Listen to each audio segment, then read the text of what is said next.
Muchísimas gracias. Gracias. Con el permiso de la presidenta de la directiva, diputada Azucena Cisneros Cos, e integrantes de la misma, saludo con mucho gusto a mis compañeras y compañeros diputados, a los medios de comunicación que nos acompañan, especialmente a la ciudadanía que nos sigue a través de las redes sociales y a través de los medios electrónicos. Saludo también a quienes hoy nos acompañan en el público. Quiero hacer un agradecimiento especial por su acompañamiento y por el impulso de lo que hoy vamos a presentar. Y hoy se encuentran con nosotros Ileana Villagómez Gutiérrez, Karina González Carrillo, Joana Jardón Centeno, Abigail Valdés Nieto, y quiero hacer una mención especial a Diana Luz Vázquez. Ella ha sido una férrea impulsora de esta ley que creo que todas y todos conocemos, la llamada Ley Sabina, que ya se impulsó a nivel federal, como ustedes lo saben, que es básicamente, entre muchas otras cosas, la creación del Registro Nacional de Deudores Alimentarios Morosos. Y ojalá que quienes se encuentran el día de hoy en este padrón les dé un poquito de vergüenza y puedan cumplir con esta obligación que tienen de dar alimentos a sus hijas e hijos. Y es por ello que ellas han estado caminando en todo el país para que estas reformas puedan ser una realidad, como ya lo dije, en la República Mexicana. Así es de que voy a dar inicio y con fundamento en el párrafo segundo del artículo 69 del Reglamento del Poder Legislativo del Estado Libre y Soberano de México, Presidenta, únicamente daré lectura a un documento síntesis de esta iniciativa que se formula para que su contenido completo se agregue en la Gaceta Parlamentaria y en el Diario de Debates. Como integrante del Grupo Parlamentario de Morena y en su representación, presento la iniciativa con proyecto de decreto por el que se reforman y adicionan diversas disposiciones de la Constitución Política del Estado Libre y Soberano de México, del Código Civil, del Código Administrativo, de la Ley de los Derechos de Niñas, Niños y Adolescentes, de la Ley del Notariado, de la Ley del Trabajo de los Servidores Públicos del Estado y Municipios, de la Ley Orgánica del Tribunal de Justicia Administrativa y de la Ley Orgánica del Poder Judicial, todas del Estado de México, en materia del registro de deudores alimentarios morosos, de acuerdo a la siguiente exposición de motivos. Suministrar los alimentos es una expresión de la solidaridad humana. El derecho a los alimentos tiene como eje funcional la dignidad humana y es indispensable para el disfrute de otros derechos humanos. El derecho de alimentos es un derecho humano consagrado en el artículo 4 de la Constitución Federal, que señala: los niños y las niñas tienen derecho a la satisfacción de sus necesidades de alimentación, así como a la protección y garantía de la pensión alimenticia,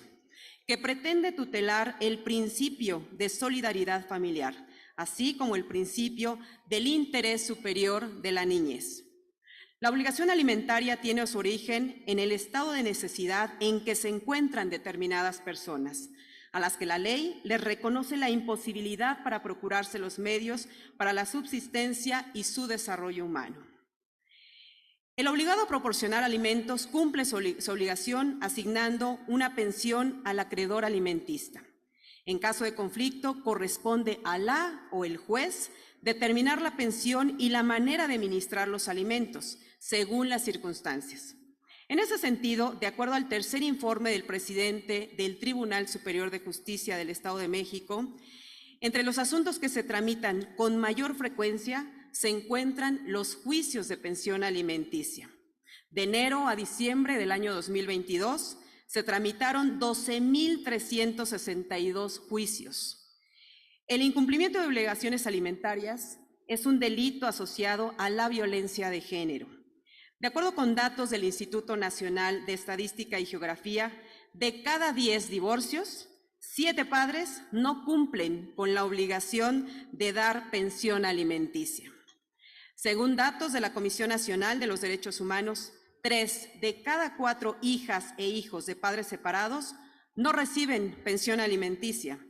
El 67% de las mujeres madres solteras no reciben pensión alimenticia y solo una tercera parte de las madres reciben el recurso necesario para alimentar a sus hijas e hijos.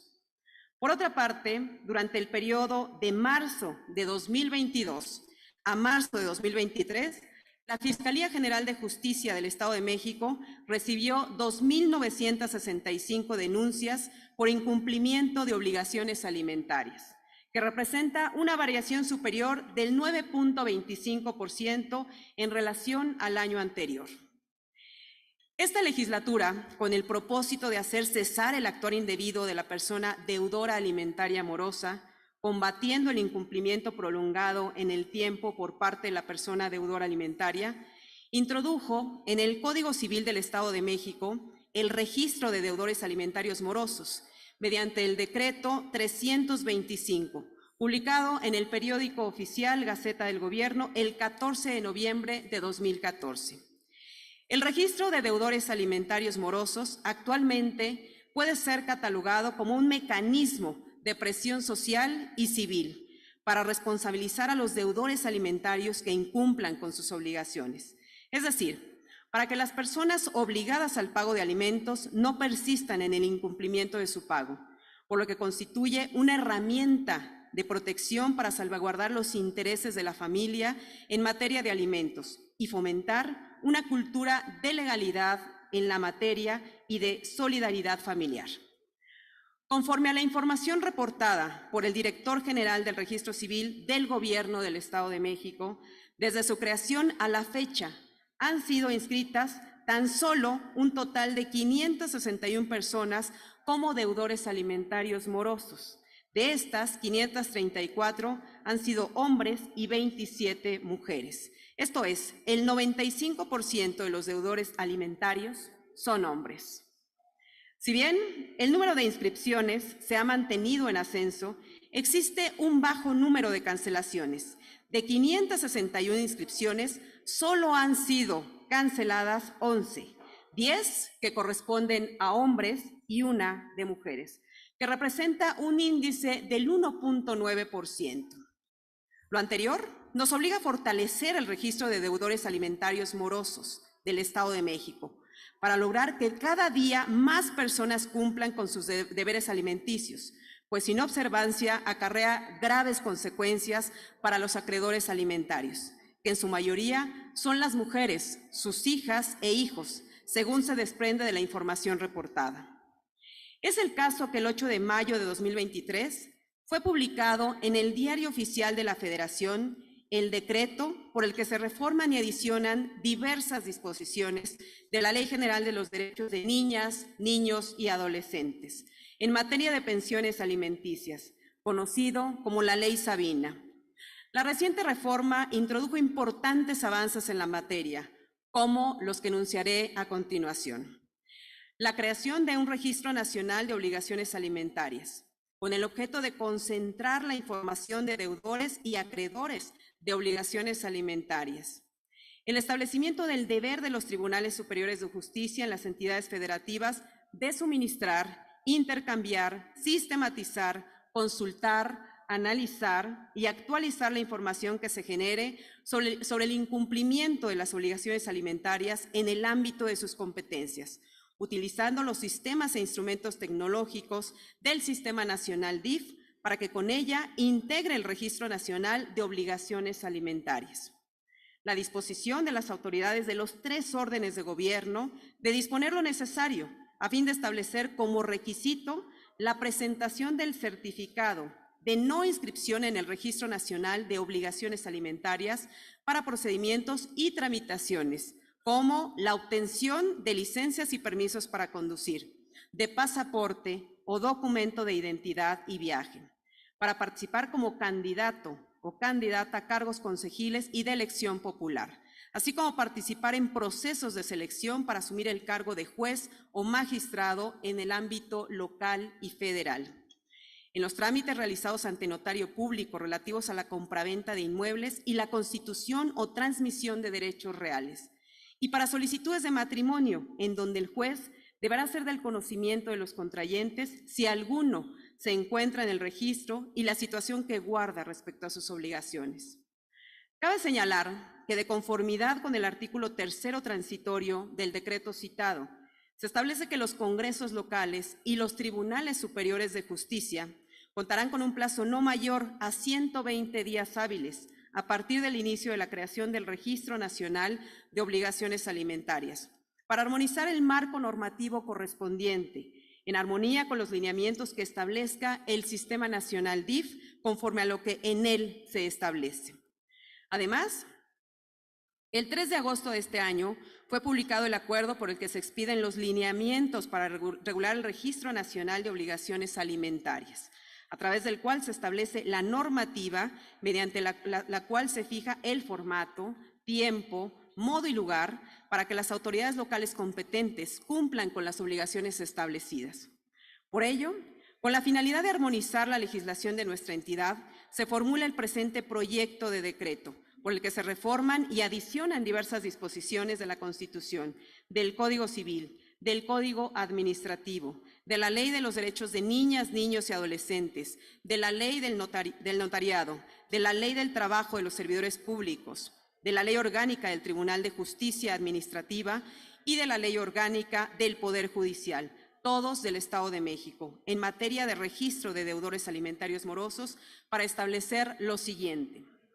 Como requisito para ser gobernadora o gobernador, diputada o diputado, propietario o suplente, miembro de un ayuntamiento, magistrada o magistrado, tanto del Poder Judicial como del Tribunal de Justicia Administrativa o aspirante a notario, no están inscritos en el Registro Nacional de Obligaciones Alimentarias. Entre los requisitos que deben exigirse para la obtención de licencias para conducir, se requerirá de la presentación del certificado de no inscripción en el Registro Nacional de Obligaciones Alimentarias.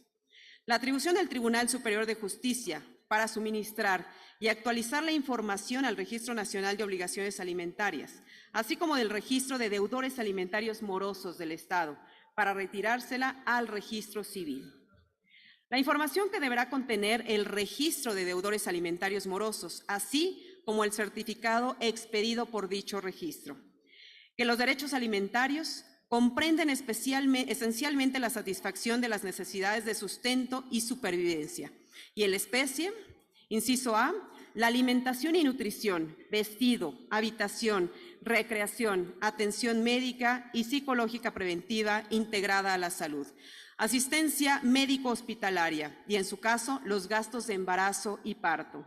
Inciso B, los gastos derivados de la educación y la formación para proporcionar a los menores un oficio, arte o profesión, adecuados a sus circunstancias personales. Y C, con relación a los menores con algún tipo de discapacidad o declarados en estado de interdicción, lo necesario para lograr en lo posible su habilitación o rehabilitación y su desarrollo. Que en actos relativos a la compraventa de bienes inmuebles y la constitución o transmisión de los derechos reales, entre los requisitos necesarios para la autorización de la escritura, deberá presentarse el certificado de no inscripción en el Registro Nacional de Obligaciones Alimentarias, y que al ingresar al servicio público se deberá presentar el certificado expedido por el Registro Nacional de Obligaciones Alimentarias para, en caso de ser moroso, dar aviso al juez de conocimiento de dicha circunstancia para los efectos a que haya lugar. Es importante mencionar que se dejan subsistentes los avances que en materia del registro de obligaciones alimentarias se tienen en la legislación del Estado de México, atendiendo al principio de progresividad de los derechos humanos. Lo anterior permitirá contar con un marco jurídico en concordancia con los instrumentos internacionales en materia de derechos humanos. Por una sociedad libre, justa, solidaria, democrática y fraterna, y por nuestras niñas, niños y adolescentes para que puedan vivir en plenitud. Muchísimas gracias, compañeras y compañeros.